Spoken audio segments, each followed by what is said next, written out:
Welcome to Infowars Nightly News. My name is David Ortiz. Today is September the 14th of 2012, and here's what we have in store for you tonight.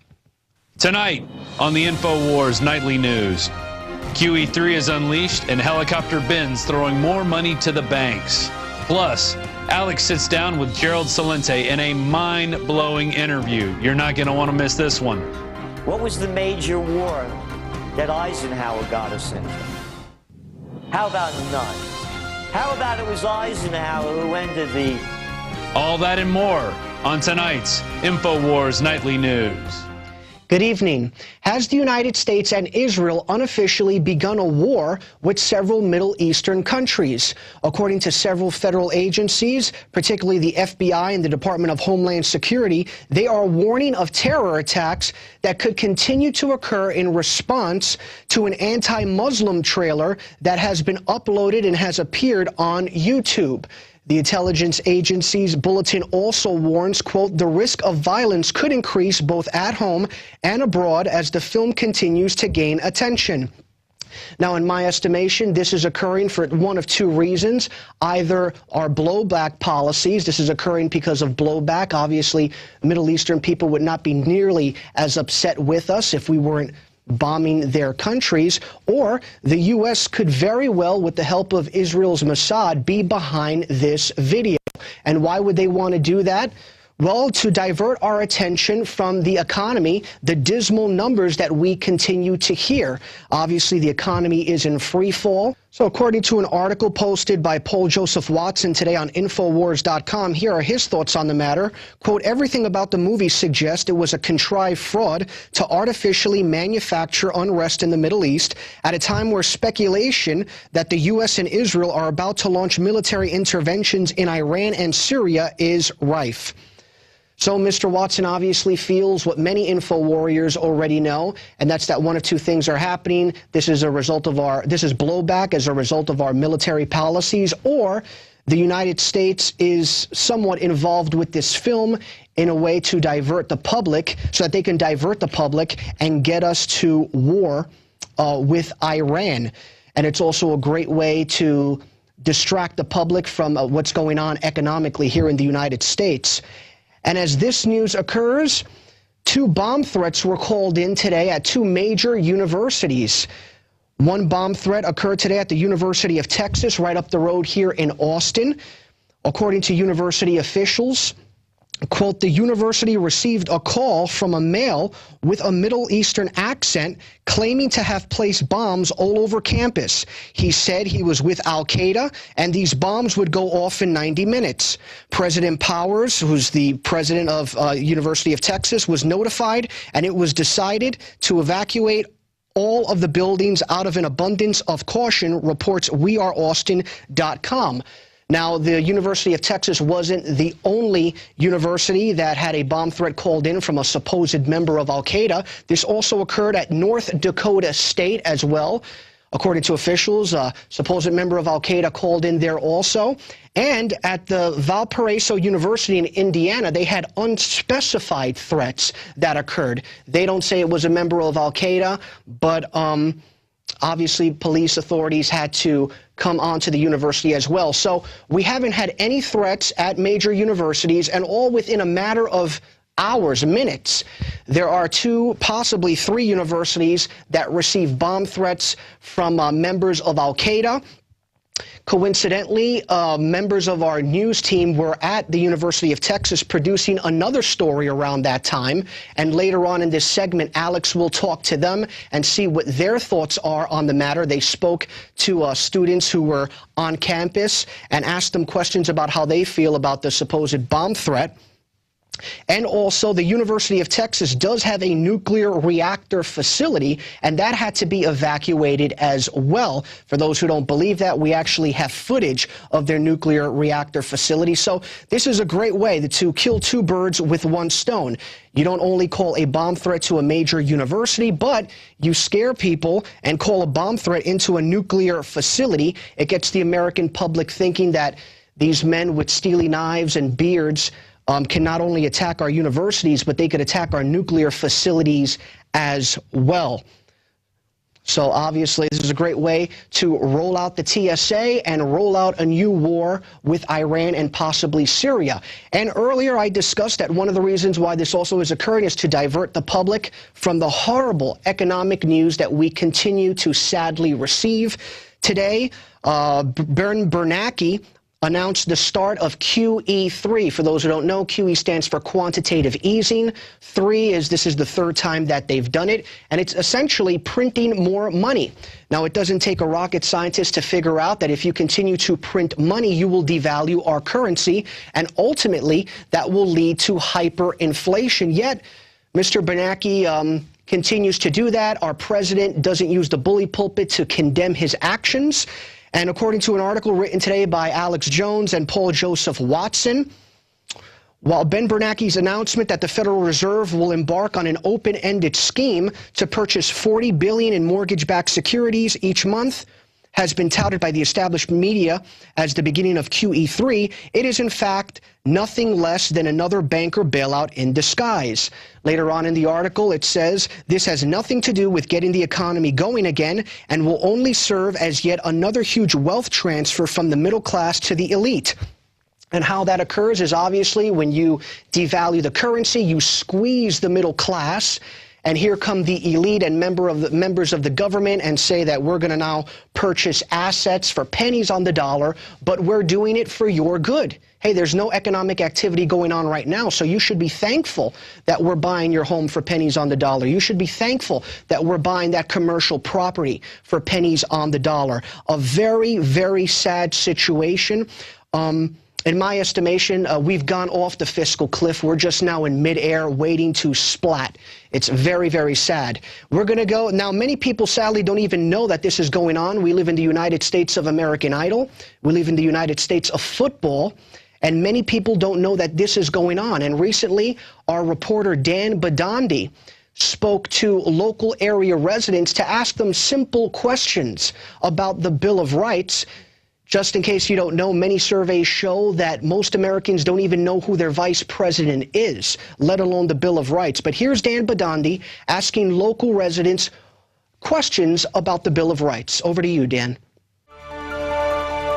Hi, this is Dan Bidondi, standing in the corner near the Capitol for Infowars.com. And what's your name, sir? My name is Jason. Quick question. Who won the Super Bowl last year? I don't know. I'm out of that whole gridlock. Young Giants? Last year, I believe that the Giants won the Super Bowl. Yeah, wasn't it Bill Clinton? No. Obama. Hey, could you tell me who the Vice President of the United States is? No. Joe Biden.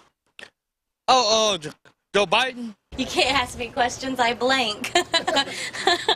Obama's Vice President. Yeah. Joe Biden. Joe Biden? Could you name 3 Simpsons characters? Bart, Marge, and Lisa.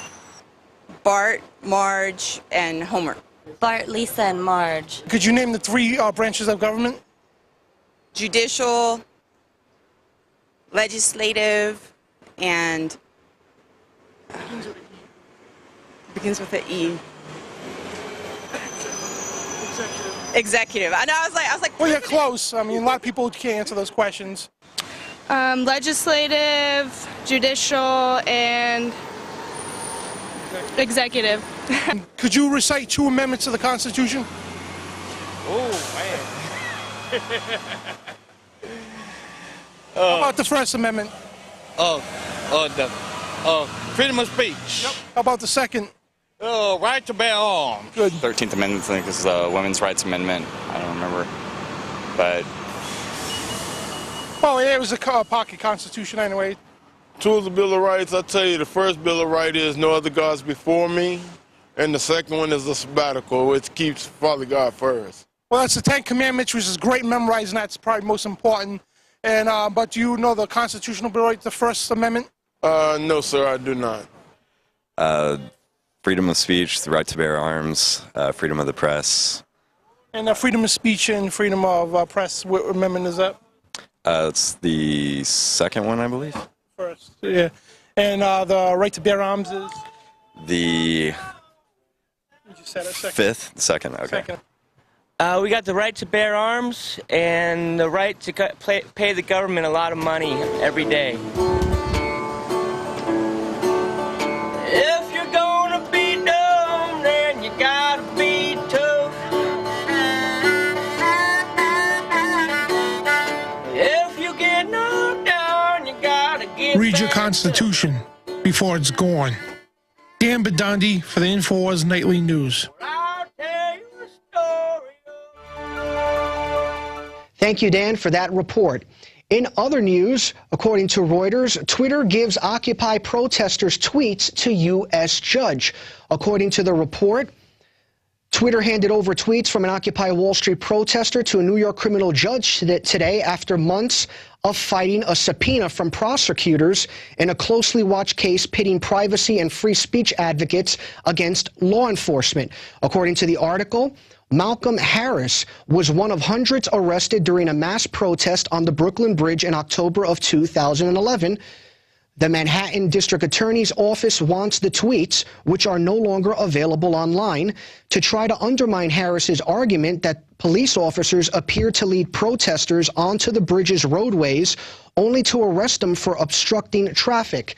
So according to Mr. Harris, who was a member of the Occupy protest movement, he was just protesting and the police said, come this way, over here. And then once he and other members of the group did that, they arrested him for obstructing traffic. Now, law enforcement officials want his tweets. Supposedly, he talked about the matter online, and now law enforcement officials want to see what he said. And this is part of a bigger problem, and that's that how far can the government get its grimy little hands on our accounts? We know that a couple of weeks ago, a former Marine was posting comments on Facebook, and he was visited by federal authorities. They questioned him. They actually took him into custody. And I think we could all possibly agree that if someone says, I'm about to kill you, and then they go out and do it, then maybe those comments should be used in a court of law. But the question is, when is enough enough? Obviously, a violent crime wasn't committed here, and already the government wants to get its grimy little hands on this gentleman's Twitter account. Now, the judge who's going to oversee this case has stated he's solely going to focus on this case. However, he expects this case to be appealed, and when it is appealed, he hopes that the judge in that case acknowledges the broader issue, which is when does the government overreach in terms of online, getting people's online posts. So he wants the new judge to address the broader issue, but he's not going to do that. He's just going to focus on this specific issue, but more government involvement in your life. And in other news, in the state of Maryland, they're installing cameras, believe this or not, to see other surveillance cameras. In the state of Maryland, supposedly, according to authorities, many people have been, loitering, or they've been breaking cameras, and as a result, they want to see who's doing that. So they want to install surveillance cameras to see their surveillance cameras. According to an article released by WTOP, they talked to local police in the area who said that local people had started targeting the speed cameras police put up in intersections, as well as surveillance cameras. The police said that since April, 6 people have been involved in camera damaging activities. And according to the police, one man literally pulled out a pistol and used the camera for target practice. Police found another speed camera flipped over, leading police to believe a gang of people committed the crime, considering the weight of the camera. And then there was the camera which was set up on a stand near FedEx Field, and a man, according to police, walked up to it, cut off one of the legs, and walked away. The police's rationale behind this is, hey, listen, these cameras cost up to $30,000. We can't have people damaging them. So again, we need to have cameras viewing other cameras. We don't even know if these stories are true. And here's a thought to the law enforcement authorities. Maybe people are just fed up with being monitored all the time. Maybe this is a reaction to them getting tired of the surveillance state. We are definitely becoming one nation under surveillance. And across the pond in the UK, wow, if this doesn't make your blood boil, I don't know what will. A activist organization called Big Brother Watch has found that about 200 high schools across Britain have installed surveillance cameras in bathrooms or locker rooms. According to the principals at one of those high schools, quote, "It's a way of safeguarding our children." She described her school's cameras, whose footage is reviewed only if there is suspicion of wrongdoing, as useful anti-bullying tools. And she rejected any suggestion that the recording captures the students' most intimate activities, saying the cameras monitor just the doors. Well, isn't that just lovely? If you believe that, then you're sadly mistaken. But even if they are right, the cameras could simply be moved a little bit to the right, and you can catch kids going to the bathroom. You can get a pervert to obviously manipulate the cameras. And this could very well come to the United States. And also, it's important to note that this organization, Big Brother Watch, asked about 2,000 schools, are they placing cameras in their bathrooms and their locker rooms? They asked about 4,000 schools, are they doing this? Only 2,000 schools responded. So there's a chance that there's even more schools that are doing this. And of the schools that did respond, 90% said that they do have cameras throughout the school. So about 10% said in the bathrooms and in the locker rooms, but an additional 80% said, no, we don't have them in the bathrooms, but we do have them somewhere else in the school, in the hallways. You know, it could be anywhere else. So this could very well come to the United States. I said a couple of days ago that Mayor Michael Bloomberg, quite often when he rolls out big government programs, he uses things that are going out in England as an example. He always says London is doing it, Sheffield is doing it. So this could very well come to our country. It's very sad to see. And now we're going to go over to Linda West, who's going to talk about economic news and other hard-hitting news. Over to you, Linda. Thanks, Dave. This is Linda West with the Nightly News. QE3 begins today, so that means more bank giveaways while the Americans suffer. 2008, when these bailouts started, and we sent trillions of dollars to the banks, hoping that somehow it would trickle down and help Americans, that really didn't seem to work. So then they brought in QE1 and QE2. Now we're seeing QE3, but unlike the other two, QE3 is going to be endless. From an article by Mike Snyder, he writes, the Fed is going to buy $40 billion worth of mortgage-backed securities per month until they have decided that the economy is in good enough shape to stop. In other words, we're going to print a bunch of money and buy stuff for as long as we feel it's necessary. So here we go. This is an all-out attack against the U.S. dollar. Obviously, they're going to continue to print even more money, according to the Fed, such as with Operation Twist and its policy of reinvesting principal payments from agency debt and mortgage-backed securities back into mortgages. That comes to $85 billion a month. Okay, let's let that sink in a second.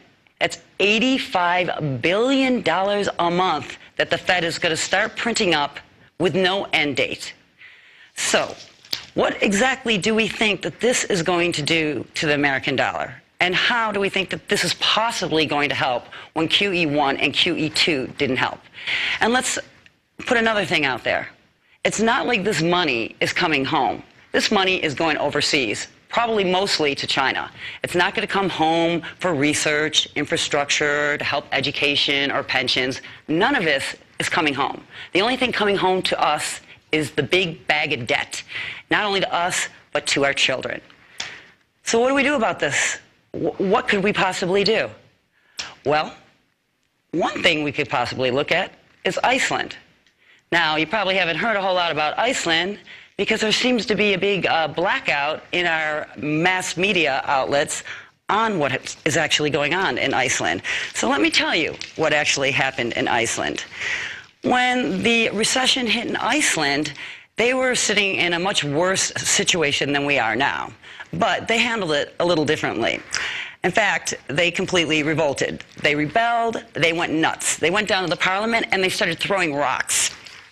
In fact, What happened next, according to a Ron Paul article, was extraordinary.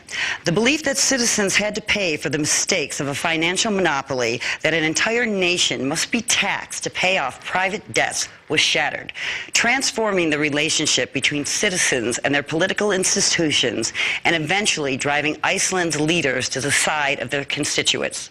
The head of state, Ólafur Ragnar Grímsson, refused to ratify the law that would have made Iceland citizens responsible for its bankers' debt and accepted calls for a referendum.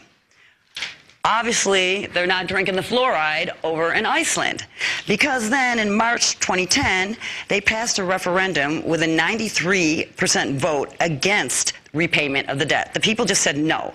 Iceland chose the route of protecting its populace, the taxpayer, from absorbing more debt so that the global banking oligarchy could be made whole.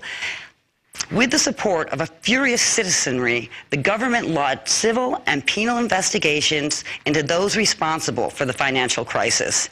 They went out with arrest warrants for the ex-president. They actually went and indicted the prime minister and arrested the top 3 CEOs of the top banks. That's how Iceland handled it. So, this is what else they did. They forgave the debt of a quarter of their citizens. 25% of their citizens, they just said, no, you don't have to pay it back. And for those people that were underwater in their mortgages, over 110%, they forgave those too. Now, they didn't take that very well, the bankers that control everything. They threatened them, they intimidated them, they said, when you go down, we're not going to give you any loans. But guess what? They didn't go down. In fact, they flourished. On top of it, they wrote a new constitution. This is what they did. The people of Iceland elected 25 citizens from among 522 adults not belonging to any political party, but recommended by at least 30 other citizens. This document was not the work of a handful of politicians, but was actually written on the internet. The constituents' meetings were streamed online, and the citizens could send their comments and suggestions, witnessing the document as it took shape.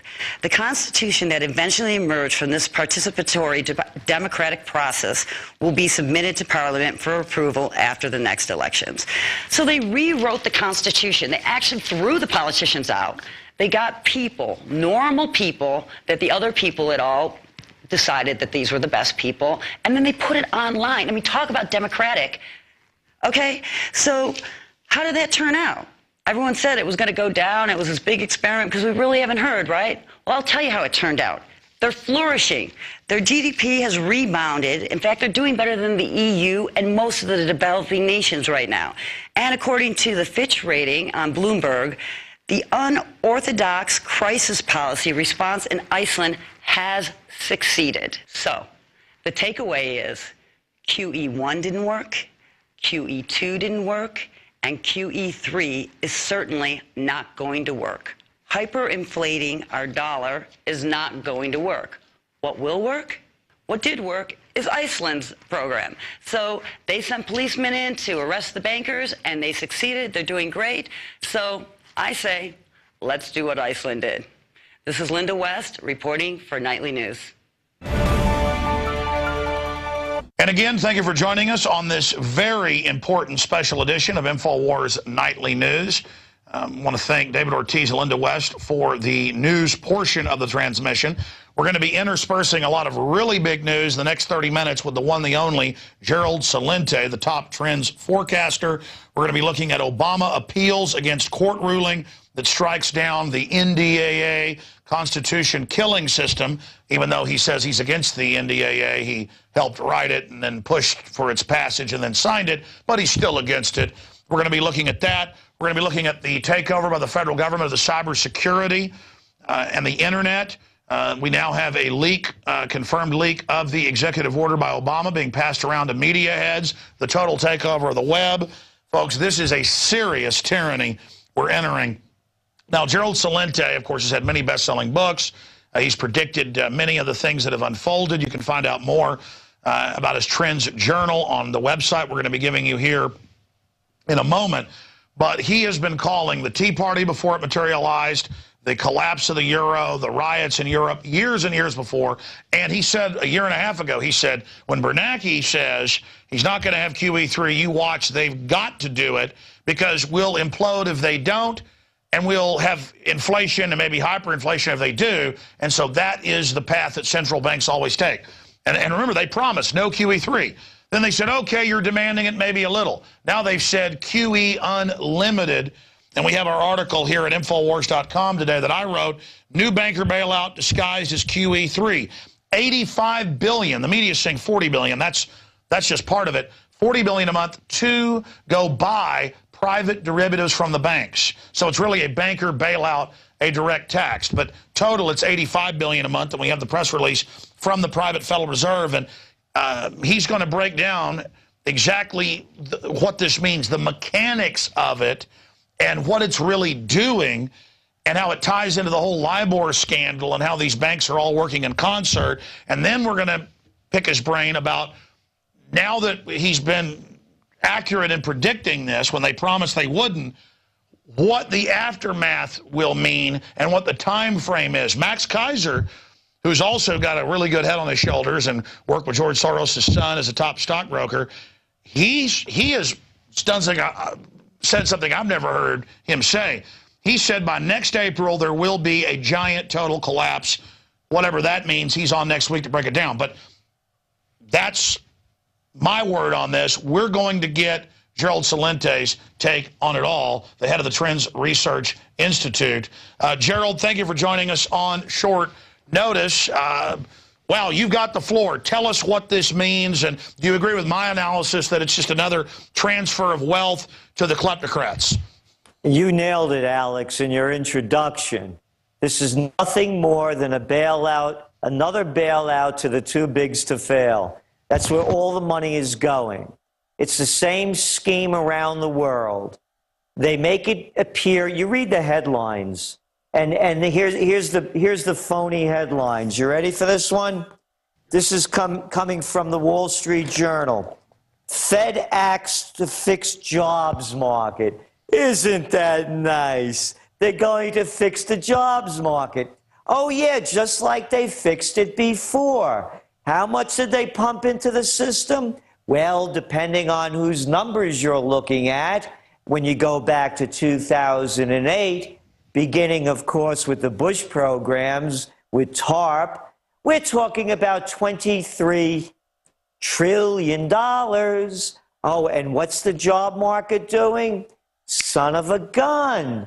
Didn't Obama say when he pushed through the stimulus in 2009 that by 2010 we're going to see 7.2 unemployment, and it's going to go down from there? Hey, what are we at?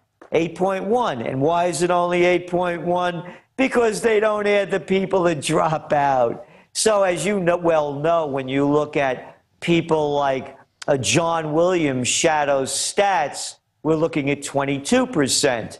And just before I get back into the QE lists, the reason why this depression looks different than the other one is that you don't see people lining up on the streets in bread lines because they have a new scam. It's called food stamps. That's right. Give them food stamps, shut them up, and get them out of the movie.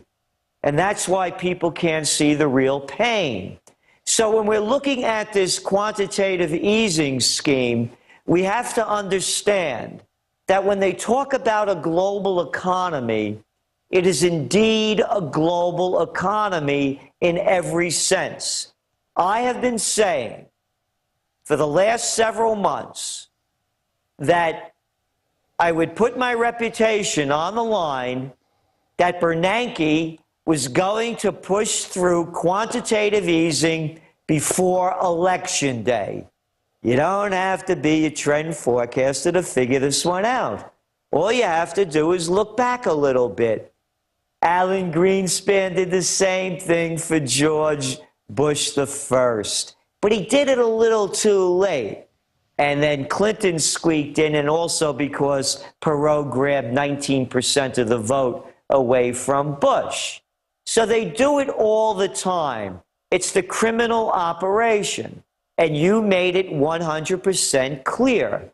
The money is only going to the Goldman Sachs gang, the Merrill Lynch mob, the J.P. Morgan Chase criminals. You know, all of those guys out there that have been fined in the tens or not hundreds of millions of dollars for doing their dirty deals and then never having to admit nor deny that we did any wrongdoing. And the wonderful Obama that all the liberals love under his Attorney General Holder, who used to work for one of the premier white-collar crime syndicate law firms. They haven't brought anybody up on charges. So now you go overseas. This past week on Wednesday, the German Supreme Court. You have to put a photo of the German Supreme Court up, Alex. These little cats in these red little uniforms with these cute little red hats. These little wimpy SOBs. They just violated the German Constitution. 38,000 Germans had signed on to this. That to find the European Stability Mechanism, which is white shoe boy language, to steal the money from the taxpayers, deposit it directly into the banks, and give it to the hedge funds, the brokerages, the investors, and the bankers that made bad bets at the tune of 700 billion euros and pay back all the bad bets they made. But because you're a member of the White Shoe Boy Club, we're going to give you interest. So they violated their constitution. They even admitted they did it for economic purposes. And then on September 5th, as I was saying, Mario Draghi, the head of the European Central Bank. For those who don't know who Mario Draghi is, he was the vice chairman of the Goldman Sachs gang European division. Yes, the Goldman Sachs gang that cooked the books to bring the Greeks into the Eurozone. That Mario Draghi.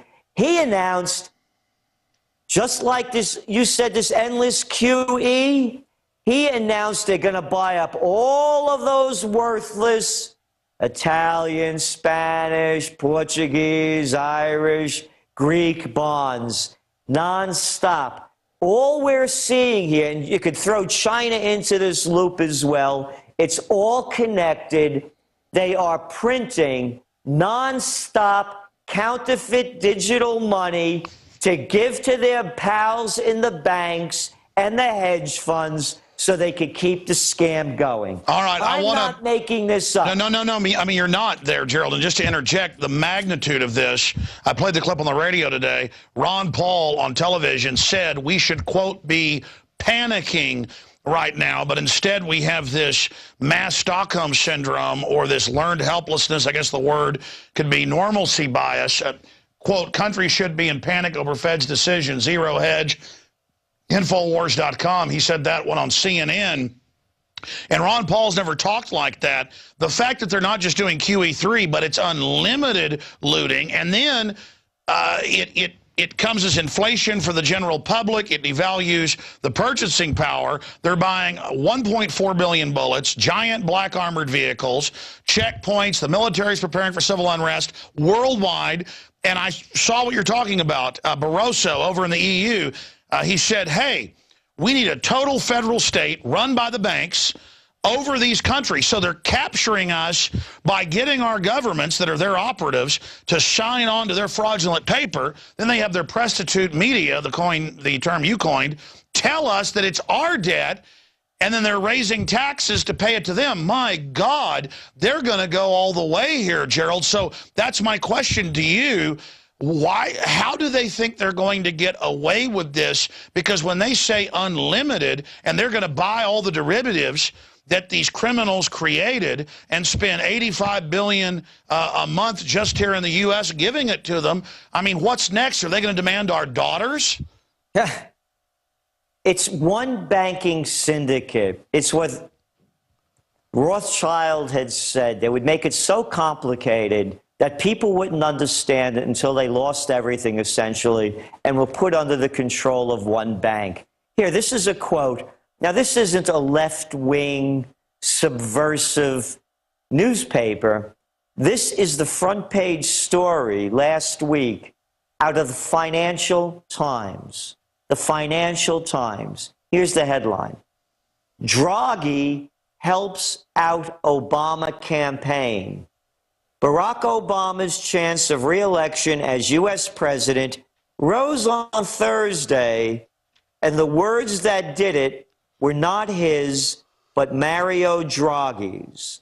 Long before Mr. Obama stood up to accept the Democratic nomination in Charlotte, North Carolina, the head of the European Central Bank had sketched out a new plan to buy the bonds of the troubled Eurozone countries.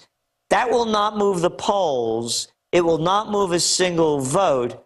But Mr. Draghi has lowered the gravest of risks to Mr. Obama's pre-election meltdown fear of the pre-election meltdown fear of the Eurozone that would have blown up banks, pulverized Wall Street, and routed a fragile U.S. economy back into recession. They all know what the deal is. It's right here in black and white. It's from the Financial Times. They know that the system is collapsing. They're going to do everything they can to prop it up, and they're doing it. What does it mean? Not only inflation, and again, you know, I do Trends in the News features as part of the subscription to the Trends Journal each day. Last week, I announced on Trends in the News I was buying gold again. I had forecasted that gold prices would begin to spike.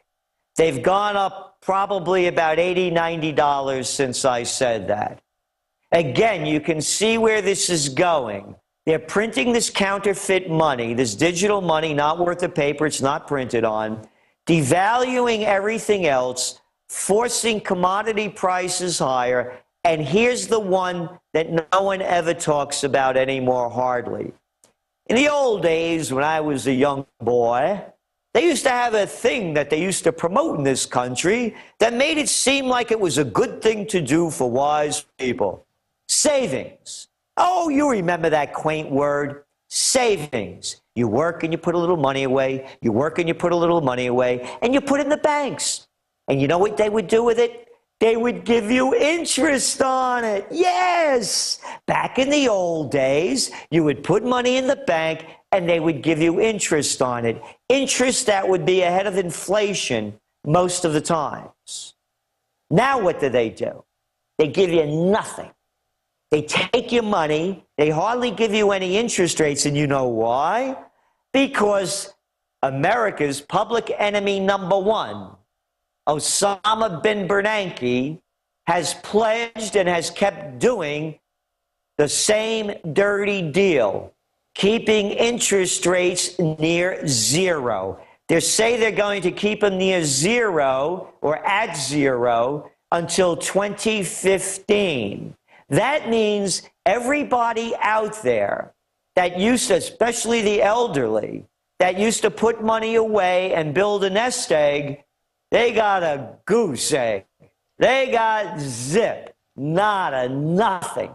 And what they're also doing by doing this is they're forcing people that do want to get a little return on their money to play their criminal operation games like investing in the stock market. And let me stop you right there. And then Gerald Celente, who's been in gold for 30-plus years and very successful, you have a private account in another company.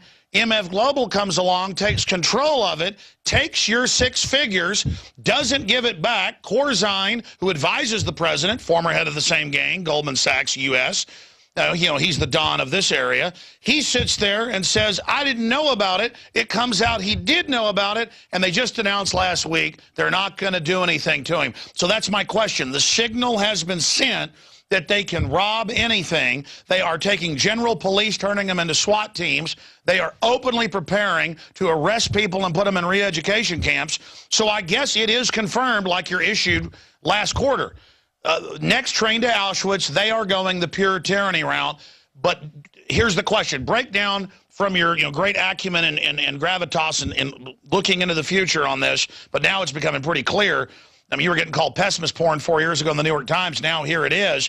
They're going to keep telling everybody everything's wonderful while they dig in, while they move offshore, while they get armed guards. But clearly people are losing confidence in the system. So what are they planning to do? How bad will it get? What's the time frame? All right.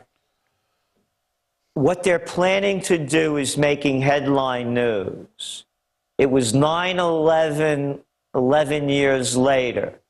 With what's going, I've said this from the beginning, when they first started talking about recovery. We did a trend alert on it back in 2008 and 2000. You said when the economy goes down, they go to war. You got it. No recovery cover-up, and they're going to take us to war when all else fails. Can't you hear the war drums beating? And that's what they're going to do. Look at the headlines today. What was it? University of North Dakota, Texas, Valparaiso. The fear and hysteria are already vibrating through the media. Go back, and I remember it like it was yesterday. I'll never forget back in August of 2011. You go back and you look at George W. Bush's popularity rating right after he got elected. You look at how many people were so disgusted with him. And then you look how it changed after 9/11. They're doing the same thing now. They're taking us to war. And as you well know, that war drum, you think it goes away, and then it keeps coming back with Israel talking about attacking Iran. And then you look at the news today. Alex, how many, and by the way, this has nothing to do with that movie about, Muhammad. That's like saying that World War I began, little boys and girls, when the Archduke Ferdinand was assassinated at Sarajevo. This movie is only one match in a matchbox of volatile situations that's going to light the fuse. Let's use a World War II analogy. I mean, all the forces are lining up. It's being prepared. They've sent the fleets to menace the Chinese to keep, investing and going along with the white shoe boys have. They're encircling Russia. They've got proxy wars using Al-Qaeda in Libya and Syria. The Russians have pointed it out. I'm not siding with the Russians, but they're not the ones looting my country. And the white shoe boys really think they're going to push Russia and now even China around. These are guys that make 40-to-1 bets and then just take your bank account. So, I mean, I have to look at this and say, as Ron Paul said, we better panic. I agree with you. They are definitely... Better panic. This is real. This is real. Pick up the papers. Look at your site. Look at all of them. Tunisia, Yemen, Sudan, Somalia, Algeria, Bangladesh, Lebanon. Name the country. I mean, you could see it right in front of everybody's face. It is all exploding in front of us. And now this CIA-produced video showing, Muhammad, the prophet, murdering women and stuff, with horses. I mean, just designed to incite radical elements. I mean, this is order out of chaos. This is insanity. And here's the reality. As I see it, I talk about buying gold and investing and this and that. If the United States or Israel goes to war with Iran, I've said this many times, those things aren't going to be worth anything because life is going to be so miserable. You know how they say generals keep fighting the last war? There's a reason for it. Because they can't win the one they're fighting, and they have no clue on how to fight the next one. This is going to be a very different war. This is going to be wars of weapons of mass destruction. It's going to be wars of polluted aquifers and suitcase-sized nuclear weapons. It's going to be the worst horror that science fiction could make up. And we already see the technology. It's in place. They're using it on us. Whether it's drones watching us, surveillance, all of the technology is there to wage a war of weapons of mass destruction. No, it's not an atom bomb with ICBMs. It's not tanks rolling across. It's not jets. It's a different war. And they're taking us to it. The same people that took us to Vietnam, that took us to Iraq, that took us to Afghanistan, and before that took us to to the Korean War, that lost every war, are now taking us to the first great war of the 21st century. The timeline is on time. Go back. The crash of 1929, the Great Depression, currency wars, trade wars, World War, the Panic of '08, the Great Depression. It's you know what the numbers are in Spain. They're about 40% unemployment. They're saying 25. Same in Greece, same in Portugal, same in Ireland. And you look around, Italy officially is over 10%. France over 10%. The United States, as John Williams points out, shadow stats, 22%. You can see it. The depression is here. The currency wars are on. And now you're hearing Mittens Romney and others talking about trade wars. The next is World War. What are people waiting for? Man, you're absolutely right. And we've been so close to the problem. The dumbed-down sheeple who just want to watch their sitcoms and party, they're starting to wake up a little bit. But we're almost on the opposite end. We've been so close to knowing this by researching history and trying to be informed. Yourself, myself, so many others, Ron Paul, Webster Tarpley, Dr. Paul Craig Roberts, that we're almost like the sheeple in a way.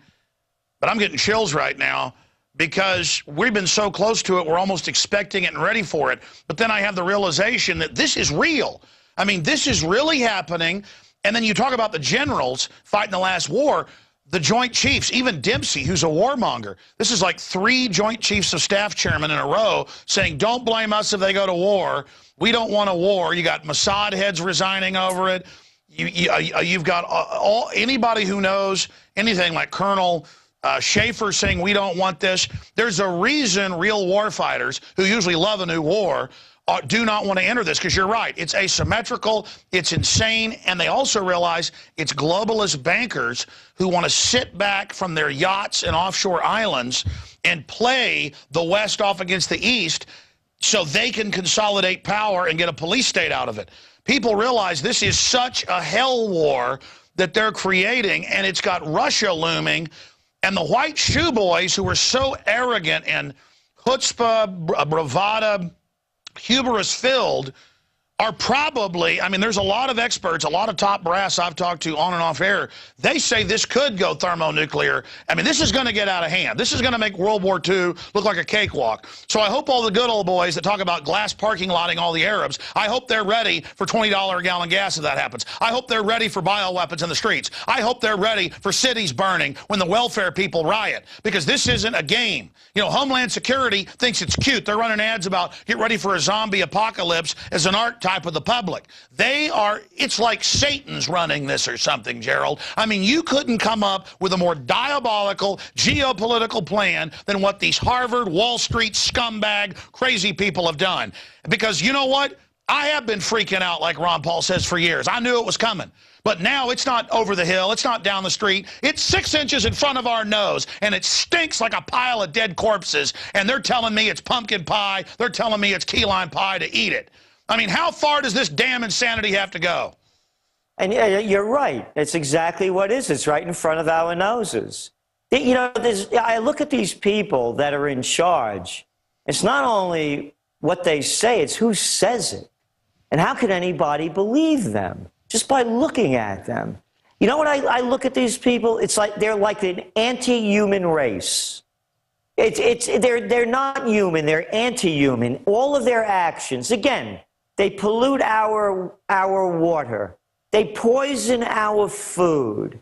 They destroy our minds. They wreak havoc on the earth. This isn't human. They're anti-human. All of their actions are anti-human. You know, they say Obama, you know, he's from Kenya, he's from here. I think this cat's from Galaxy 9. And right behind him is Mittens. And all of them. Who's even weirder? I'm telling you, they're doing anti-human deeds. These are not things that conscious people who care about the human race do. You know, you were mentioning about what all of these people and the destruction that they bring us. Think of Dwight D. Eisenhower, 5-star general, supreme commander of the Allied forces, 2-term president, and a Republican. He tells us that the military-industrial complex is taking over the nation. It will rob us of the genius of our scientists, the sweat of the laborers, and the future of the children. Now think about this, Alex. What was the major war that Eisenhower got us into? How about none? How about it was Eisenhower who ended the Korean War? No, he wasn't like Obama with his sleeves rolled up. Isn't that cat ever work, man? He's always out on the campaign trail. Or Romney, who's been running forever, since 2006 and before. And Eisenhower also said that anyone that seeks the office is either crazy or an egomaniac. And there you have it. You have crazy and egomaniac. You have fraud and fraudster. They're right in front of our eyes. Max Kaiser has a good analogy, and I remember seeing it in the press at the time. Some of the stockbrokers, because of the crisis of the towers, stocks were going up and down wildly, and they were making millions of dollars in the towers, and they stayed there as the buildings collapsed just to make money. And that's what the globalists are doing. I liken them to cancer, and cancer is programmed to take it all. Because I was making the point that, you know, to Max Kaiser, that cancer, if it had a consciousness, would think it was winning. It's taken over, it reprograms, nothing can stop it. And it's actually destroying the host. And he said, yeah, it's programmed to take it all. And these people really are cancer. That's why you say they're anti-human. All of us make mistakes. None of us are perfect. But these people actually, well, it's basic criminology. It's like a lot of criminals rob banks, not just for money. It's fun. And for them, it's fun. I mean, I was reading about Hitler and also watching some of the films. He would go out to the fronts, the Russian front and others, and for days he would stay up drinking coffee and eating pastries and taking speed to watch through big telescopes cities being bombed and burning buildings. And he loved World War I. He loved the dead bodies and the rotten dead people in the trenches. They said, man, he was like a fish to water to that. The black uniforms, the skulls. Well, look at our police. Look at the systems we've got. It's all that same black uniforms, ringwraith outfits, evil. And Stalin liked murder and death as well. These people are sick. These people, it's beautiful to them. It's beautiful what they're creating. And they are cancer. These people are cancer. As I said, they're members of the anti-human race. And when people ask me, when are things going to change? And I keep saying it over and over again. Nothing is going to change until the individual changes. And when enough individuals change, they don't accept this kind of behavior from the people that want to lead them. I've made this very clear. I am not going to vote for president in this election. I refuse to vote for a lesser of two evils. I don't hang out with lesser of two evils. I don't go out with them. I don't do business with them. I'll be damned if I'm going to vote for one to run my life and run my country. And then people say, well, why don't you put a write-in ballot or vote for so-and-so? No, because then that shows, they use the numbers to show that you're promoting their system and you put you down as somebody that voted.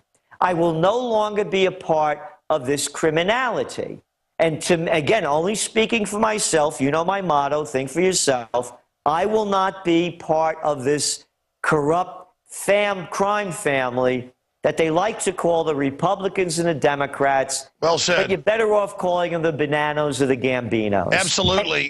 Tell people where your motto of trendsjournal.com, trendsresearch.com came from. I mean, what would your dad think? What would your dad think today, before you tell the story? What was your dad, if your dad was alive today, seeing all this happen? If my grandfather was alive today, seeing what happened, I think they would think they'd woken up on another planet. But what would your dad say about this today? Well, he would say, I'm glad I'm getting old, and I don't have to live in this place anymore because I can see where it's going. When I was a little boy, my mother used to want to get me the hell out of the house. I was such a troublemaker. So on Saturdays, my father would go out for business, take me along with him, and I'd be shitting my mouth off. And he'd look over at me in an Italian. He'd say to me when I'm running my mouth, he'd say, "Papagallo, parrot, stop repeating what everybody else is saying and think for yourself." And I heard that a couple of times, and I respected my father as I did my aunts and uncles and the elders. And I never wanted to make a fool of myself. So before I opened my mouth, number one, I knew I had to know what I was talking about. I had to have the facts. And the second one was I didn't want to repeat what everybody else was saying because that was the popular thing. And another funny thing, I never rebelled. My generation rebelled.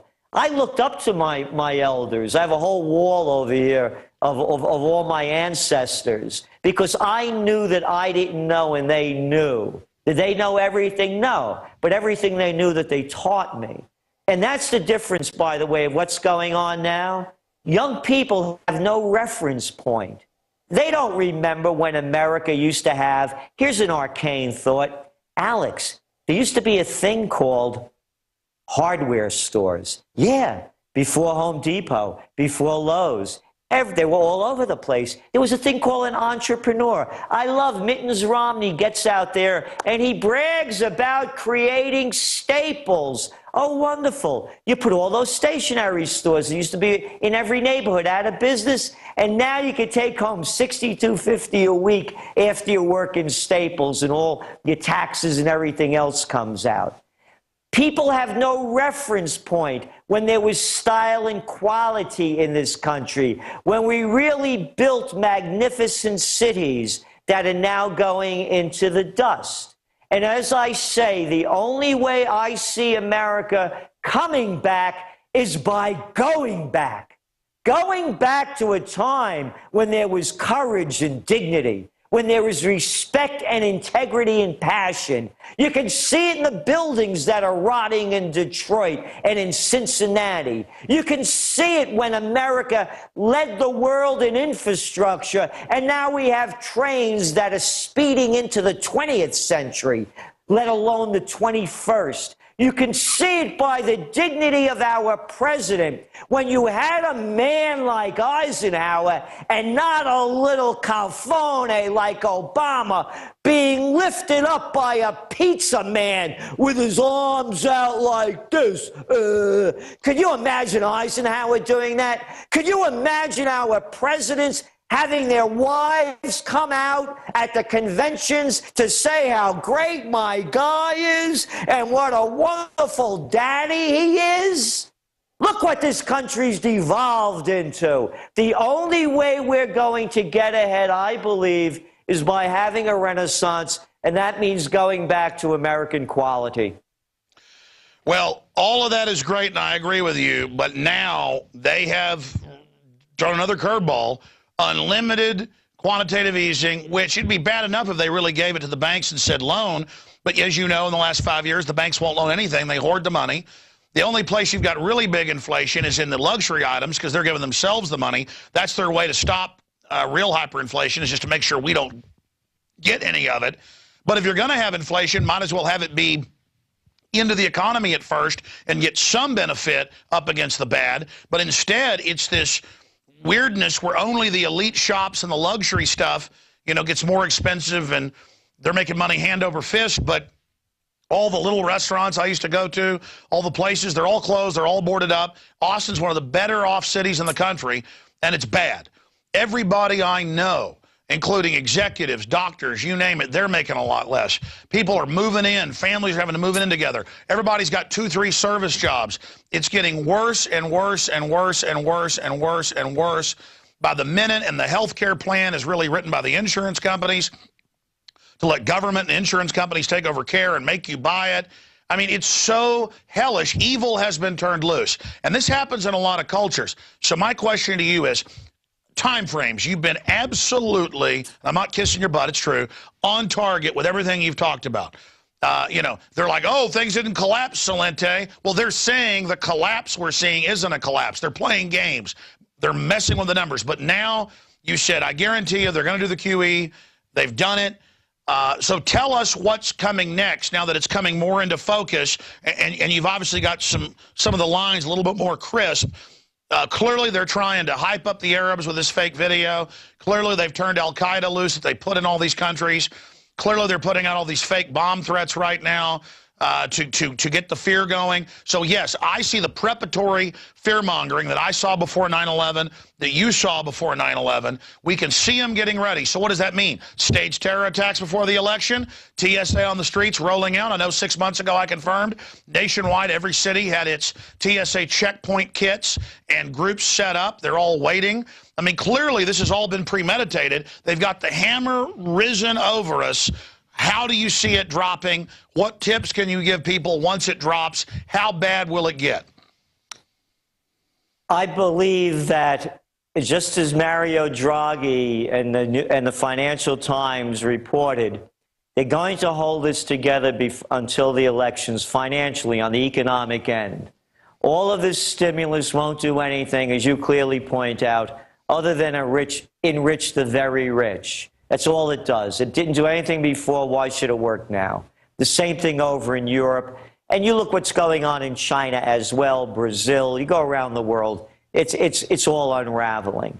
I believe they're going to hold the economy together until after the election. And we'll probably start seeing the unwinding happening around March. I also believe that there's a high probability that we're not going to be thinking about the economy come election day as the geopolitical trends are now shaping up. This is not going to stop. Look, Alex, Terror Tuesdays, where Obama signs off on how many drones they're going to send in to wipe out people. The Afghan war that keeps getting worse. Look at the slaughters. Every day you're seeing slaughters going on through Iraq. Africa is unraveling continually. The strikers in South Africa, Mali unraveling. Oh, by the way, that's happening as a result of the takedown of Gaddafi. Syria turning into a hellish civil war. Libya going in and never having ended the civil war. That ramping up. More destabilization in Europe. So as I see it, I believe that the economic collapse is more likely to happen around March or April, as Max Kaiser points out, but more of a geopolitical crisis that is going to take people's minds off the minor issues of the presidential reality show. No, I totally agree, because World War I, World War II, but there's also famous letters from 600, 700 years ago during 30 years, 100-year wars between the French and the British, who were actually the French Norman that had already conquered, and they would write letters. These are in the National Archives in England. People can pull them up. Oh, cousin, I'm having troubles at home. Can we have a war? Just to get everybody killing each other, but two royal families that are literally, you couldn't even tell the princes apart, kind of like the czars and, the Brits when they were first cousins. The two kings looked identical. That was just 100 years ago or less. Well, and they would just have a war to kill off their young men and give them something to fight with. I mean, this is so sick. So you're right. As you said a year ago, or it was over a year ago, you said the first great war of the 21st century. That's where this leads. And so once they've pumped everything up, posed as saviors, stolen the money that they claim was to get the economy going, they'll just have a whole bunch of giant wars and some terror attacks and start having TSA grope our wives and children on the side of the highway, and we'll all bow and fetch to them for keeping us safe. and we just march into pure technocratic slavery. And then now they got cybersecurity executive orders. They admit shut down the web. They're talking about shutting off people that don't like them. And I guess they're going to try to come arrest us, Gerald. I mean, I guess that's it. Yeah, well, that's why we wrote that, I guess, was it the Spring Trends Journal? All aboard, next train to Auschwitz, kiss those calories goodbye. And, it wasn't as though the people didn't know what was going on. The people didn't stand up and take action, just like they're not taking it now. You mark my words, Alex. You're going to see El Presidente of los Estados Unidos. I say that because the joint's turned into a banana republic where the cops arrest a little kid in Pennsylvania yesterday, Philadelphia, a 2-year-old kid, 2 years old, for peeing on a lamppost. This is what they do in third world nations. They crack down on the little people. So what you're going to see is when El Presidente hits the stage, like he did when he started the Libyan war, with that, gravitas is, I'm the commander-in-chief, and this is why we're doing what we have to do. The yellow ribbons come out, the flags go up, everybody salutes, and then they go to war. They do it all the time, and they're going to do it again. False flag or real, to me, it's in the cards. And you can see the preparation for collapse of society. What are solutions to counteract this? Again, I keep saying this. It goes back to the human spirit. It's what you're doing, what I'm doing, with the people that are working with you and me, the people that are listening to you and to me that want to make a positive difference. I'm up here in Kingston, New York. Uptown, they call it. It's a great little place. All the people, virtually, and I say all of the people are in it with each other. Every shop owner here, every restaurant, everyone wants to see everyone doing well. We have farmers markets. We're all trying to help each other. That's where it begins. And we have to break away from these chains. I keep saying it. Begin with breaking the chains. And like I say, if you think Olive Garden's Italian food, you're out of your mind. Go to your local place. I won't go to a Dunkin' Donuts. I go to Hudson Valley Coffee Shop. I won't go and buy anything I don't have to buy in a chain store that I could buy locally. That doesn't mean I don't buy everything. I have to buy some things. And the other thing, most importantly, it's about getting in touch with yourself. I have this line that I use. I'm alone in this world. I was married for 23 years. I have no children. I'm divorced a long time, too. Everybody I love is dead. No big deal. You just look at life differently. And for me, again, only speaking for myself, to me, hell is taking that last breath of life and knowing that you BS'd yourself and you weren't the person you claimed to be. So what I suggest is that everyone look at themselves and saying, is this the way you want to trip out of here? Are you okay with yourself?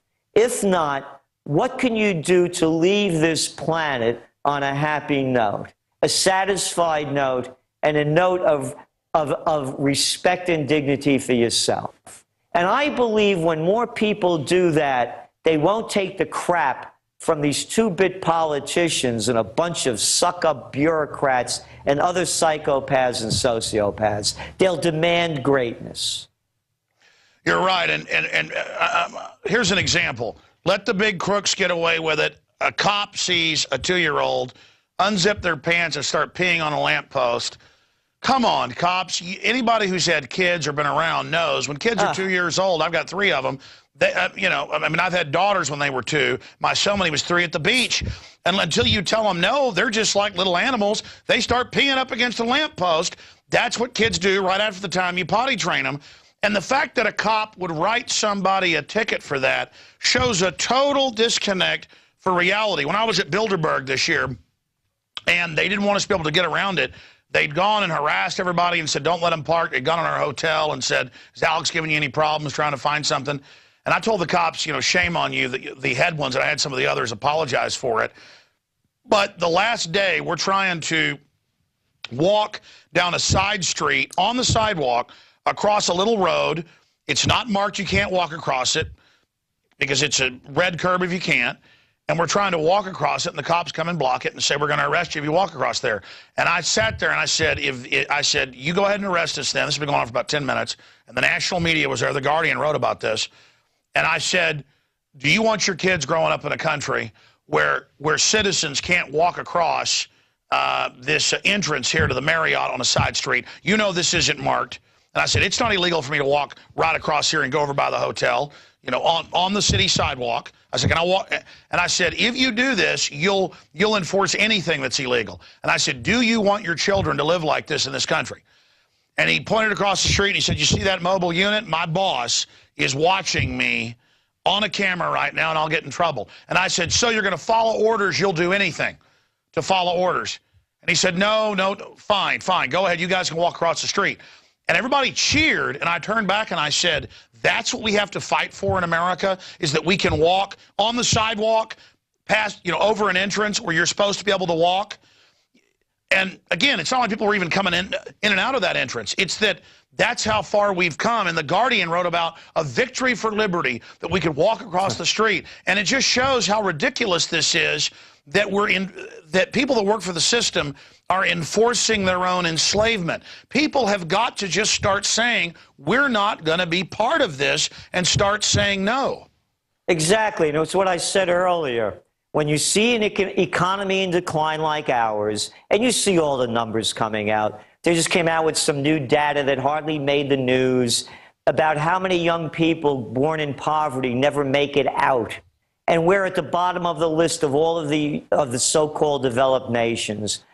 Dr. Paul Craig Roberts did a piece recently. He's showing that, no, our median income isn't below 1989 levels. It's below 1967 levels. The gap between the rich and the poor is the widest in the United States than any of the industrialized nations. Half the people in this country are dying with no money in the bank.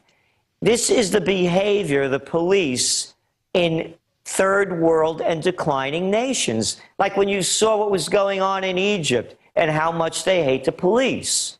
That's what happens in declining societies. They hate the police. They'll arrest a 2-year-old, give a 2-year-old kid's parents a citation. Come on, for the kid peeing, you're going to waste your time. But John the Slime Corzine, who robbed segregated accounts like mine of $1.6 billion that, hey, man, I can't find it. I had it here a little while ago. Oh, and by the way, the Attorney General, the Attorney General, who Obama's Attorney General has not brought one Wall Street head to roll. The same firm that I mentioned, the white shoe firm he used to work for, one of the premier white shoe boys shirt firms that is one of the premier white-collar criminal lawyer groups. They also represent MF Global. Yes, the one that John Corzine also, brought And the down. heads of the different SECs and things, they were all worked for Goldman Sachs or directly under Corzine. I mean, this is a criminal group, and I guess they're going to take it all the way to the wall. I notice now they're starting little private cities for themselves, where we're all chased by drones and combat troops and are slaves, and they're all back to the castles. I mean, they're going back to the castles. Yeah, that's what's going on. And again, the whole game is rigged. You don't have a shot at making it straight. By the way, when you're going to start seeing crime really, really start to escalate, they say that the fish rots from the head down. And everybody out there sees what's going on. And we're just riffing now about Corzine and all these other guys that get off with no time and all their money. So everybody else sees it. They say, hey, if they're doing it, why shouldn't I? That's the way of the world. You have to be a sucker to play it straight. So now what you're seeing, again, when you add up all the data, as you well know, what is it now? 20% of the children are living in poverty? How many of them are going to get out? Very few. They come from nothing, they have nothing, and they'll do anything to get something. So you can see how this whole cycle of violence and crime keeps building on itself. Which is legalized slavery, because they get the kids for petty things or even being late to class, put them in juvenile hall, they get beat up, they get inducted into a gang.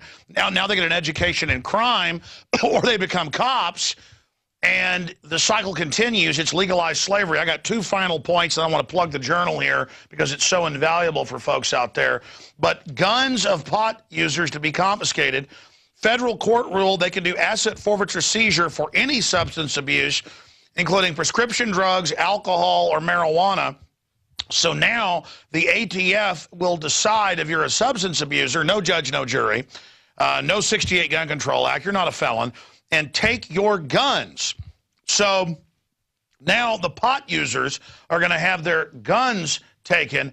I mean, the magnitude of all of this just absolutely makes your head spin when you realize that they are just trying to bring us to a road warrior level society. Obama said he'd get our guns one way or another.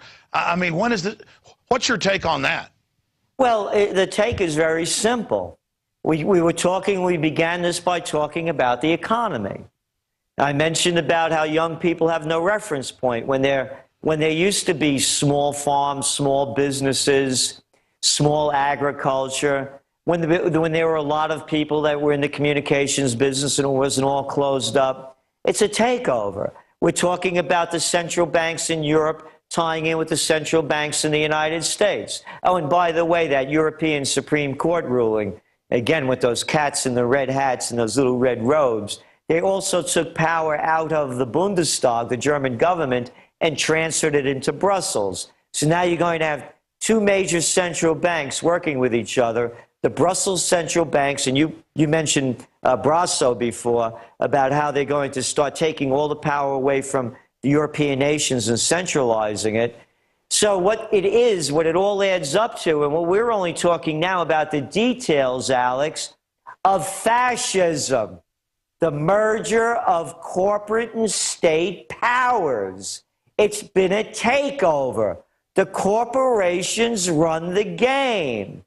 There was no such thing when I was a young guy of hedge funds and private equity groups owning corporations. They've put their people in every government. You look at Brazil, you look at African countries, New Zealand, it's always Goldman Sachs, JP Morgan. They've got the regulators, they got the judges. I mean, I've never seen, and I've studied history deeply, in modern history, such a massive unification of crooks who are just literally running the police and everything else. God help us. Gerald Celente, we've got to help ourselves. God helps those that help themselves, as we know. Trust in God, but row away from the rocks. The Bedouins saying, you know, trust in God, but tie up your camel.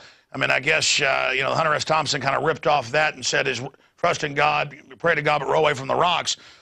People need to support PrisonPlanet.tv. They need to subscribe. They need to share their username and passcode with up to 6 people. They need to spread the word by word of mouth, because information and awareness and resistance can stop this. And they need to support the organic farms and the small shops. And I go to secondhand shops for clothes. You can find even better stuff for nothing, because it is about the quality. But like, getting back to you, the Trends Journal, world class.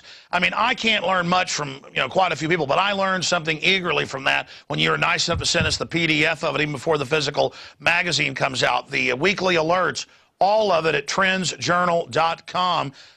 Tell people, because you never plug yourself, how they can subscribe, how they can sign up, and even if they can hear you here for free coming on once a month or something, hey, support somebody. Because look, it turns out $500 million, and I already knew this, but it was now in the news, of stimulus money went to MSNBC to push their anti-freedom crap, to not hire anybody, but to give bonuses to all those propagandists. They also got another $500 million a few years ago in the bailout, the companies that own NBC. I mean, it's so classic. These are literally paid mercenary mouthpieces in mainstream media. You and I, in our operations, we don't have that. And so people need to understand, if they're watching out there on the internet, you need to support this information. Yeah, the more people that support people like you, myself, and others that are putting out the word, the greater the chances are that we're going to move into a more positive future. If they keep putting their money in with the people that are raping them, guess what? They're going to continue to get raped. So the more that comes in, the more we can put out. It's as simple as that. And with the Trends Journal, which our website is trendsjournal.com, you know, we know that people are having a difficult time, and we offer a discount request. There's a little form there. Just fill it out, nothing personal. We try to make the Trends Journal available to everyone. And the reason we do it is because the purpose of the Trends Journal, it's not about me, it's about you. It's about helping you prepare, helping you survive, helping you thrive so that you could plan for the future. And if you see the future coming, then you know how to navigate it. And I have to say that, you know, we've been around since 32 years, and our track record is second to none. And we're very fearful of what's going to go on in the future, and we need you to help us make a better future and a better present. By the way, I hate these politicians that say, I want to make the world better for our children and our children's children. How about making it better right now? And that's what the Trends Journal's really about, making it better now. In closing here, Gerald, we'll let you go because I know you're a busy man, and I appreciate the hour you just spent with us. Very gracious. It's very simple. I've been covering Bilderberg in person now for 7 years, but I've been covering it for 17 years on air. And it's just one of the big crime syndicate meetings. They tried to deny it existed, but then myself and others forced it out in the open, Jim Tucker and others. But from his moles and now some of the moles we have and staff we talk to before they throw us out, then the Bilderberg group is so mean to them, doesn't give them tips, you know, yells at them for no reason, that they always end up giving us data after. That while they're serving them coffee and drinks and things at these board meetings, like a UN meeting, they talk about those protesters. I want to shut the economy off quicker so that they don't have the money to come protest us. And they talk about getting rid of the complex free economies, local economies, to control us. They're feudalists. They're oligarchs. They constantly talk about, and they have debates. Well, if we raise gas prices too much, they'll riot and throw us out. But we want to raise it enough to impoverish them. I mean, they actually talk, because we always go to the hotels beforehand, 2 days before, and they're like, listen, we'll get fired, we'll get arrested. No way, bud, don't you? And I'm like, just take our card, just call us. And they're like, it's all true. We're not allowed to look them in the eyes. They told us we're scum. Here's some documents. You know, they were saying they want to bankrupt everyone. Those people are evil. I thought you were a kook. You know, I mean, and it's the same whether it's in England or France or the U.S. or Canada. It's always the same. They're like, you know, those men are evil. I mean, Switzerland with our reporters over there. We did not believe it. They are evil. Warn everyone, evil. I mean, this is what we're talking about. They want to bankrupt us. So we've got to buy organic. We've got to buy local. We've got to support alternative media now and vote with our money before they totally shut everything down. Because once they bring us into poverty, these third world countries could be wealthy. Their elites don't want people that are uppity. They want them as slaves. They want us as sharecroppers. I know I'm ranting, but final comments on that. People need to subscribe to prisonplanet.tv and spread the word, and they need to subscribe to trendsjournal.com. They need, just like you in your speech said, support your local farmers market and shops, people really better support us, because we're facing, you know, possible, you know, prison or being killed. I'm not going to lie here, folks. This is real. No, it's real. All you have to do is look what's going on around the world. It's going to play near a neighborhood near you. And you, as you well know, who are the first people they eliminate? The intellectuals, the people that are showing what's going on.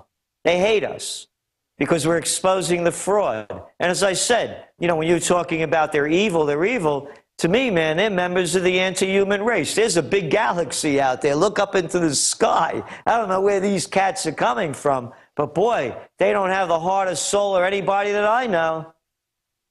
Well, I instinctively, they call it God-fearing, but just if I even think about doing something bad or see somebody do something bad to somebody who doesn't have it coming to them, I just have this horrible feeling like, hey, the universe doesn't like that. and it's so strong. And I just can't imagine. I watch these people, and they just enjoy hurting people for no reason. And I'm just like, man, I'm glad I'm not them. I mean, you're right. They are screwed up. You know, I watched all of the both conventions. Now, I have to because of my job.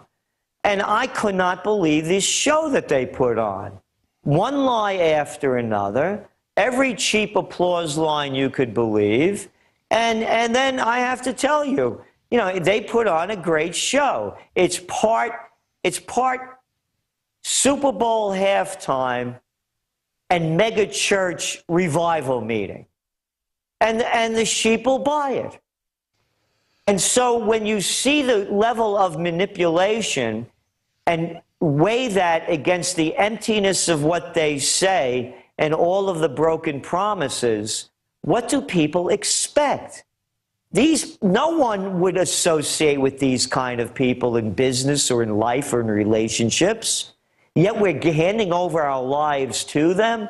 So yes, you know, yeah, we need, the more that we get, the more that we could give. I know how much you give. I know how much you're out there. I don't know how hard you work, but I only could imagine because I know what I have to do to stay, you know, on top of the news and ahead of the trends. It's nonstop. So the more people that help us, the more it helps everybody. Well, and I think what we're getting down to it is we're all in this together. I mean, I'll go back 10 years ago, sitting there watching the globalists engage in divide and conquer. And at some levels, you know, not that you even dislike people, but they're taught to dislike you. So you go, well, fine, I dislike you too. I, at a very deep level, understand now that that is the enemy completely, because that's how the globalists win. Humanity is in this together. The ruling elite are scientifically playing us off against each other. They're cold-blooded. They are malfunctioning. They're screwed up people. You're right. They're not on Team Humanity.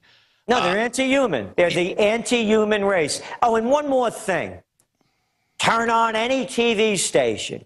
Go to any cable station you want. Where do you see the news like you deliver the news on your TV show? Nowhere, no place, no how. Because you've got a gang of crooks that are anti-human because they're against everything good and decent because it flies in the face. And I mean, that was just my point. I think overall what you've said here is we're facing a real time of test. If people think things are bad now, just get ready. And we better get ourselves together, and we better reach out to humanity, and we better support each other, and we better support local businesses and local ideas, and we better just get involved everywhere because we have... See, here's the problem. When you get an evil system going, the most corrupt end up gravitating to the top, and then there's always somebody more evil who kicks them out, and it's almost like an accelerated evolution of evil, or a race to the bottom, until you get the most crazy, control freak, murdering, death-loving people in. And that's the point we've reached. Well, Gerald Celente, I think this was the most powerful talk we've ever had, and I think that's because we are now coming down to the line. Over in the Middle East, Africa, Latin America, Asia, they're already dying by the millions of starvation every year. 15 million a year adults, about 15 million children, 30 million. They're already being bombed by drones. They're already being, you know, Western governments funding the next group to attack them. They're already living in huts with mosquitoes biting them all day. They're already watching their kids starve to death. And I just feel sorry for all the dumb yuppies out there because you have no idea what you're getting ready to face if this goes all the way. Gerald Celente, final comment. Well, yeah, you really said it, because, you know, when you're seeing what's going on over there, it's going to happen here. You don't have to have a stretch of the imagination to figure it out. As we're talking, anybody could go on the computer and do your own homework and add up the embassies that are being attacked, add up the ones that are being burned, add up all of the violence going on. It's going to happen here, as I said, and when it does, false flag or real, bam, the hammer's going to come down, the gates are going to go up, and freedom is going to be lost. It's going to the end of the United States of America. It's happening in front of us. This is not a stretch of the imagination. We saw what happened with 9/11. We get a couple of more like that, even smaller. Woof, the clamps come on, the curtain goes down, and it's going to be hell to live in this country. Yeah, I liken it to the Vichy French, who were collaborators with Hitler. That's why most of their military stood down, because they'd bought off the generals. Everybody serving this are Vichy French, basically. And I mean, I know you were just over in Europe, and we published last month in our little newspaper magazine your article. What was the headline? It was like Thinking of Hitler or Haunted by Hitler. Haunted by Hitler. Yeah, how could the Germans, these great people, they had to be at the top of civilization in the 30s, in Western civilization, let a two-bit freak like him destroy their country. The Italians, Mussolini, a cartoon character. Right over here, folks. Turn on the presidential reality show. You want to see a bunch of two-bit freaks? They're there for you. Hey, how about that cat over there in California? The guy running for Congress. Oh, you know, Alex, if you get an abortion, your cancer rate goes up. Or the guy in Missouri. Hey, ladies, if you get raped, don't worry about it. It's an unimmaculate conception. It'll never happen. These people are out of their minds, and they're running your lives. Gerald Celente, trendsresearch.com, trendsjournal.com. Thank you so much. A very powerful radio broadcast, and I hope to air some excerpts of this on the Sunday transmission, 4 to 6 p.m. Thank you so much, Gerald. Hey, thank you, Alex, for all you're doing. Man, wow. Well, there goes Gerald Celente. But the transmission is not over, ladies and gentlemen. We had the news. We had that hour-long breakdown. We're going to go to break and come back with our reporters here in studio, John Bound and Melissa Melton, who were already on their way this morning down to the University of Texas here in Austin, where we come to you from, to talk to a professor about an upcoming report next week. They're going to have to do the report now next week. When the whole bomb threat stuff started here and at other universities, when Al-Qaeda, Habib or whatever, called in, and the hysteria began, and they then evacuated the nuclear reactor in North Austin that's run by UT that no one even knows is up there. Drudge Report's linked to it now, so I guess now people know. That's all coming up in the conclusion of this Friday edition. And why is the show 2 hours long every night?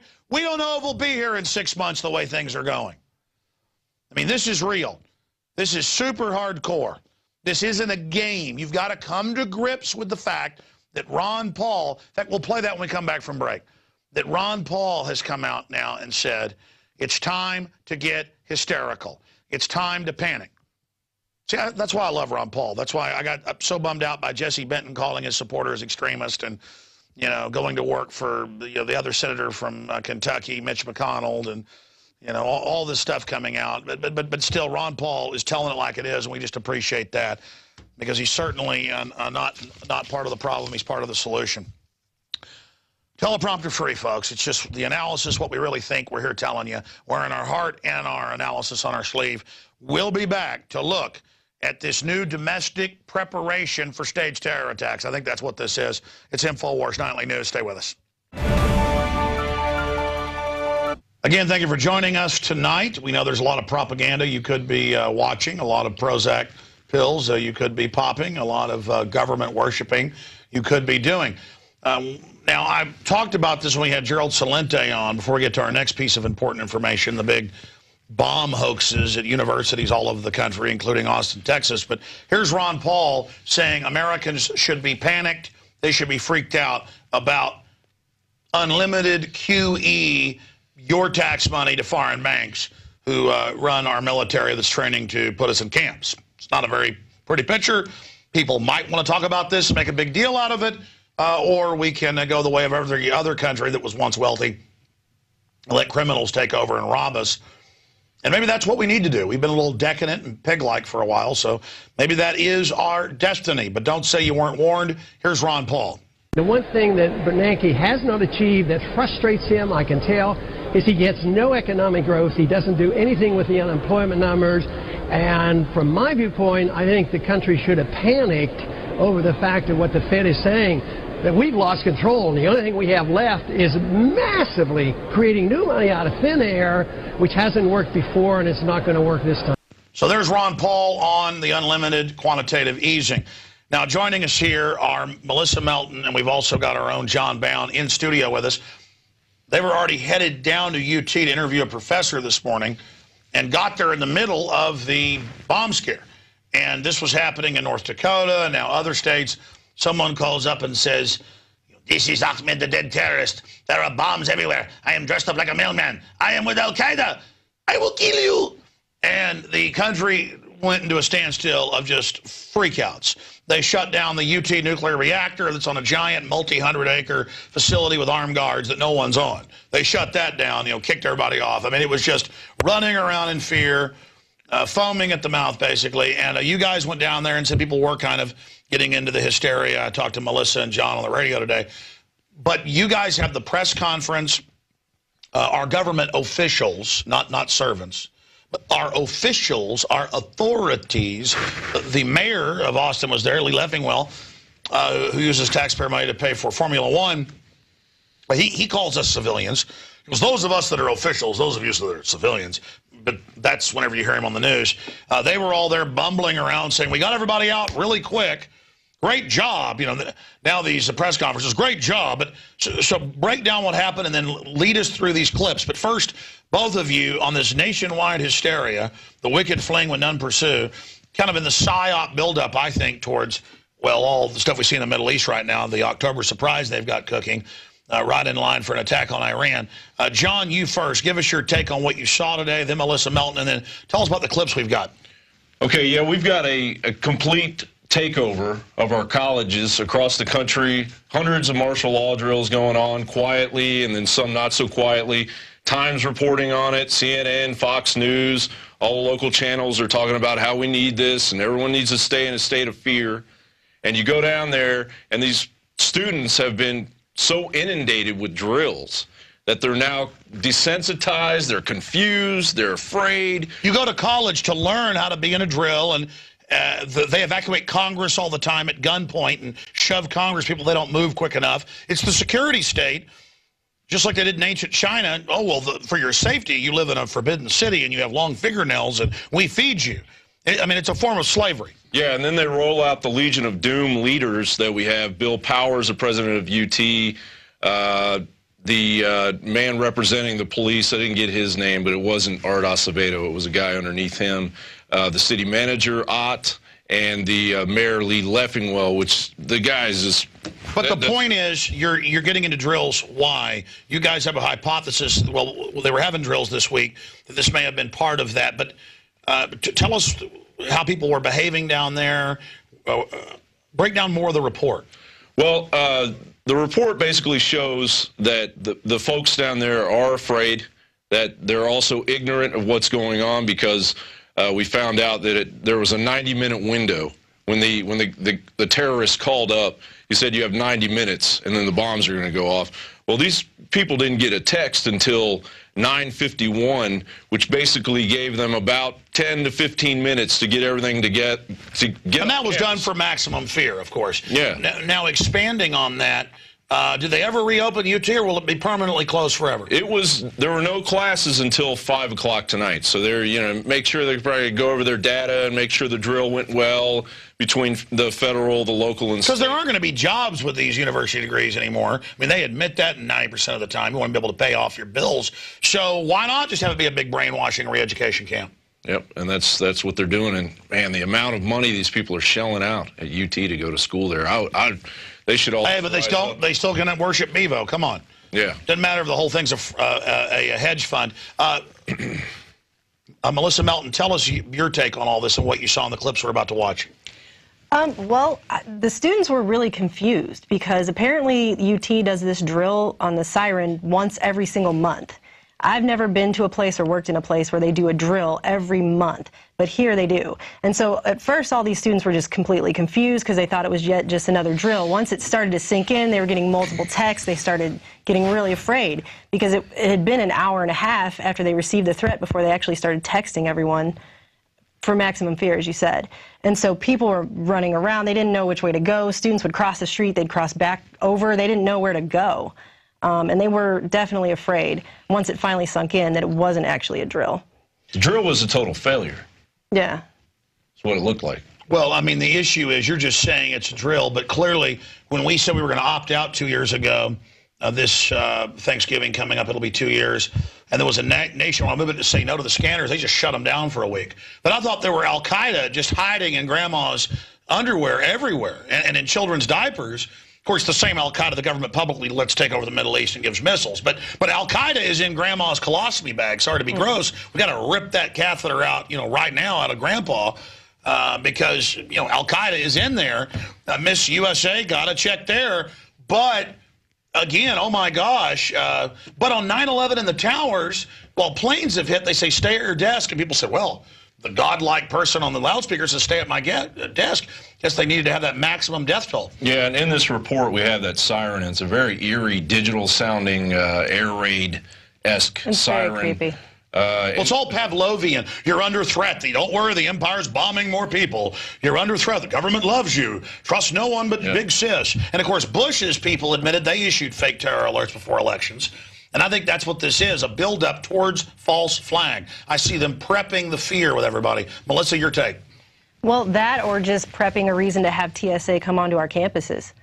Well, they are now at some campuses. They are now at the presidential events. They are at highway checkpoints. Would you feel safer if TSA was perhaps when you came into work each day to make sure you don't have an Al-Qaeda? I mean, I think TSA should just meet me on my front porch. Just check me out there before I even get a chance to drive to work. Well, it's going to be interesting seeing what the TSA can get away with on these college campuses. Are the college students going to rise up like they did in the 60s and 70s and actually fight? And we're going to have some Kent State things happen as a result of TSA going on the campuses. They're probably trying to sheeple people into that mind frame so that they can get on there. But it's probably, there are going to be some campuses where they're just waiting for this. Yeah. Melissa, other points that you haven't gotten to that you'd like to make.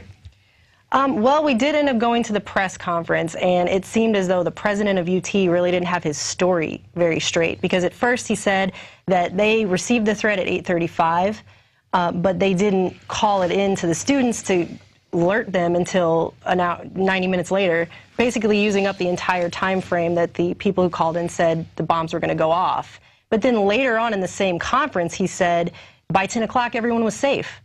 So I don't know how he would even know that. Did they secure the holy one, the golden calf, Bevo? We didn't see Bevo. They probably got him out, helicoptered him out of there immediately. Probably immediately, That's probably what took them 90 minutes. I don't know. I think I'm just going to stay away from the whole area. There may be terrorists. Yeah. Well, they probably just rode Bevo on out of there. Well, I mean, you can make jokes about this, but, I mean, the terrorists really want to attack us right now. Yeah, I know. And did you hear the new Army report? The Tea Party is going to link up with Al-Qaeda. Well, I'm just thinking. I mean, it's more likely that Bevo is going to sprout wings and fly off. They actually have a physical longhorn steer for those that don't live around Austin that everyone worships. It's usually, of course, it's drugged, during the football games. Is that right? Yeah, so it doesn't attack. Well, much like the rest of the UT campus, apparently, because if they weren't. Well, the UT campus is a football team, is a facade. And then literally it owns sports teams, it owns hedge funds, billions in gold. I mean, it is a giant business. But the students should rise up and see this clearly for what it is, because we're totally awake and we're at this press conference and it just looked like the Legion of Doom sitting there telling us, just telling us what. By rise up, you mean?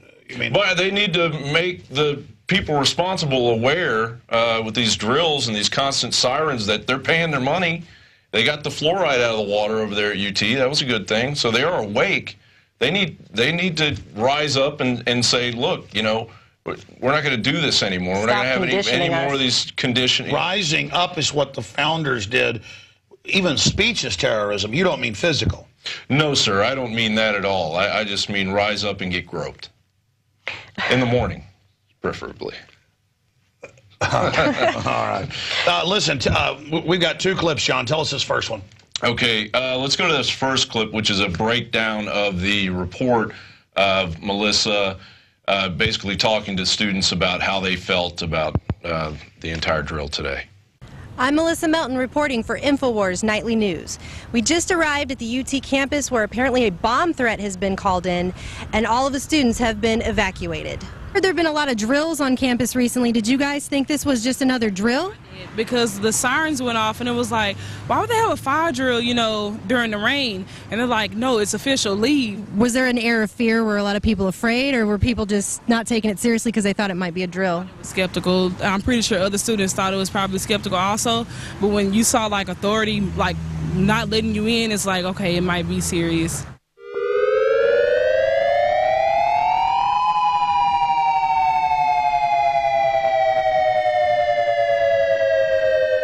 Heard the sirens, and I haven't heard the sirens before, and so I kind of knew it wasn't a drill, and I had always gotten a text message saying that there was going to be a drill, and I knew that it wasn't a drill this time. At first we thought it was a drill, but then people started telling us to get off. We're now in the heart of UT campus, where the campus was evacuated. Police were blocking off streets, and moments ago a bomb was supposed to go off, and as you can clearly see, nothing happened.